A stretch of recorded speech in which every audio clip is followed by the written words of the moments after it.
Once upon a time, in a village nestled between rolling hills and a sparkling river, there lived a young man named Daniel. Daniel was the son of a poor carpenter, and his days were filled with the scent of sawdust and the rhythmic tap of his hammer on wood. While other boys his age were off playing or going to school, Daniel would work diligently in his father's carpentry shop, learning the trade that would one day become his livelihood. But as the sun set and the fireflies began their nightly dance, Daniel's thoughts would drift beyond the world of wood and nails. Oh, how he yearned to go to school and learn about the world beyond their village. But his father's meager earnings barely covered their food and shelter, and education was a luxury they couldn't afford. So Daniel spent his evenings by the lamplight, poring over books that his father had picked up from traveling salesmen. He devoured every page, learning as much as he could about the world and its wonders. His heart ached with a longing to build something great.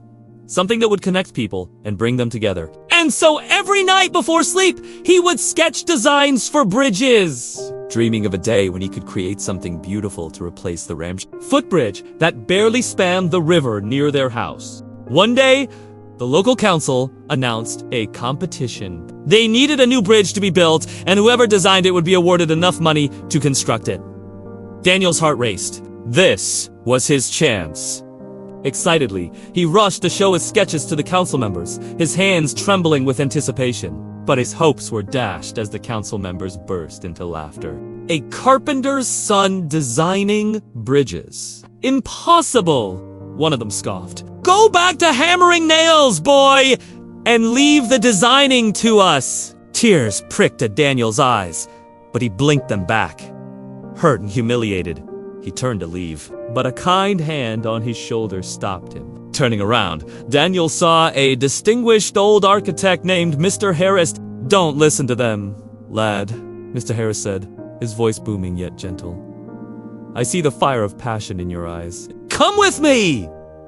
I'll teach you everything I know. And so, under Mr. Harris's guidance, Daniel learned the art of designing bridges. He studied the blueprints of famous bridges across the land, learning from both their magnificence and their flaws. He assisted Mr. Harris in his projects, observing how materials were tested and structures were planned. And whenever he could, he would practice designing his own bridges, each one more intricate and ambitious than the last. Years rolled by like the mighty river flowing by their village.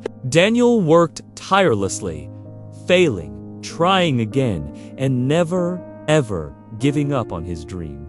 Finally, the day came when he was asked to design a bridge for a small town many miles away. He poured his heart and soul into the project, creating a design that was not only strong and functional, but also a thing of beauty. When his design was presented to the king, who was the final judge of the competition, he was awestruck. The bridge that Daniel had designed was chosen as the winner. The construction began, and soon the town had a new bridge that stood as a testament to Daniel's skill and dedication. News of his success reached his village. And one day, his father walked across the bridge that spanned the river near their house. Looking at it with tears in his eyes, he whispered, "You didn't just build a bridge of stone, Daniel.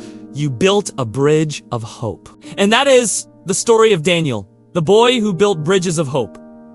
Do you know someone who never gives up on their dreams? Share their story with us in the comments below. And if you liked this story, don't forget to like this video, subscribe to our channel Motivoons, and share it with your family and friends. Your support motivates us to keep bringing you more stories that can change lives. Until next time, keep believing in the power of your dreams.